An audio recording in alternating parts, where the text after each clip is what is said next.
And then around the turn of the last century, somebody came along and invented a new business model. And in fact, this business model is so successful, we named it after him, or at least after his products. The fellow's name was King Gillette.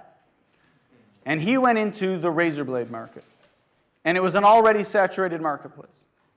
And he came up with the idea, instead of charging people for the razor, he gave it away. And then they all had his razor, and he just charged them more for razor blades.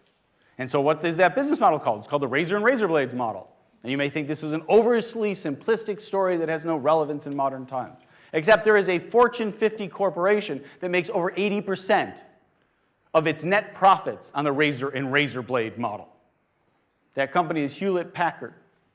So you might think they sell computers or printers. Let me tell you what they make money on. Ink. They make all of their money on ink. They give away their products, in essence. They, in fact, subsidize. If you buy a printer from Hewlett Packard or any of its major competitors, it is frequently the case that the cost of manufacturing and distribution is greater than the price you paid for it.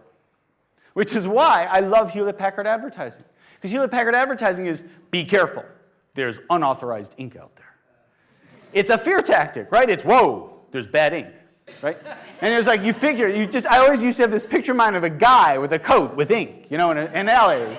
And he'd come up and say, psst, I got ink, And I dare you to ever look at a Hewlett Packard printer ad again the same way. We got better ink. We got authorized ink. There's evil ink. And in fact, the number one innovation in Hewlett Packard printers is every time they change model generations, they change the little thing that hooks the ink cartridge to the printer so you can't use the old ink cartridges. So they intentionally make obsolescent because the guys who are doing third-party ink then have to re-engineer to catch up. It's why there's an entire separate industry of people who refill ink cartridges, which is actually an economically unviable activity unless Hewlett Packard and others hadn't done such a good job of making you not want to buy new third-party ink. Does that make any sense at all? It should, because it's silly.